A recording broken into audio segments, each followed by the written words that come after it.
بسم الله الرحمن الرحيم. السلام عليكم ورحمة الله وبركاته.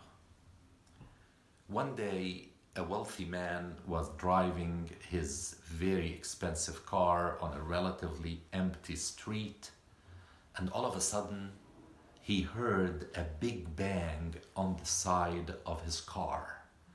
He was startled. He slammed the brakes, got off his car, and he wanted to find out what happened. He looked and he found a big dent, huge damage on the rear door, and he found a rock that had caused that damage. He looked right and left trying to find out who threw that rock at his car, and he saw a young boy, obviously terrified, standing on the side of the street and trying to cover his face as if to say, please don't do anything to me. But the man was angry.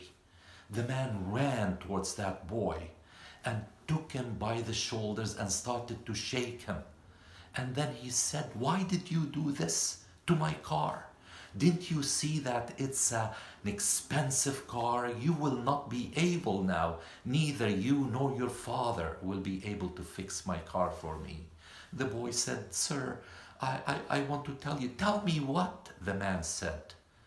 And the boy pointed to a hole in the ground, in the street, and he said, sir, this is my brother who is in that hole. And the man, all of a sudden, as if to say, what is your brother doing there? And the boy continued to say, sir, my brother is paralyzed. And I was pushing his wheelchair and it tripped over a stone and my brother fell in that hole. I tried to stop other cars to get some help because I could not get him out of that hole.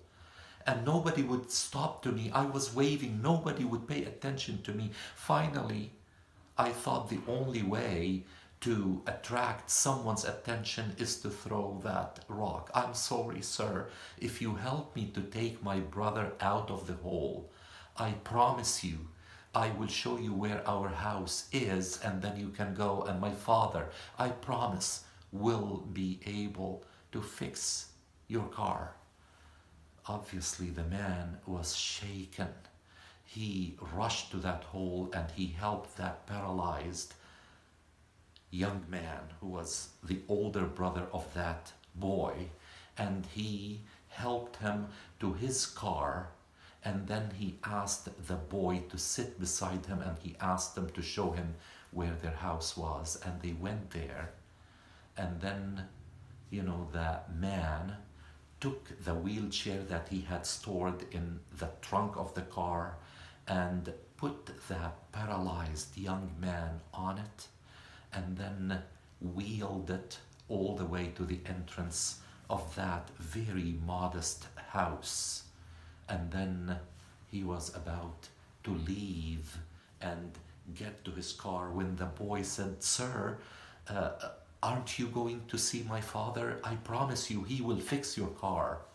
The man told the boy, no, son, I do not want your father to fix my car. I can do it myself, but I want to tell you that I do not ever want to fix that dent in my car. And the boy, looking with empty glance at that man as if to say, why? This is a new car, it's an expensive car. The man told him, I want to keep that dent for as long as I live, so that it will remind me that I do not need a rock to alert me to what's happening on the street in front of me. I want to be able to see things. And the reason I told you this story is that sometimes it takes a rock to hit our vehicle that we are driving on the highway of life to stop us and realize what is happening around us.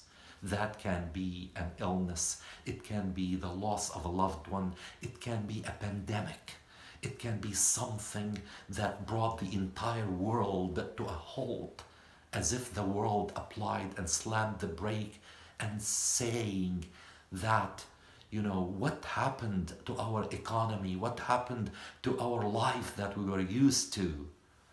But then I believe that we really need to keep that dent on the vehicle we are driving on the highway of life, because we really need to see what is happening around us. May that be a reminder as we move forward. Wassalamu alaikum wa rahmatullahi wa barakatuh.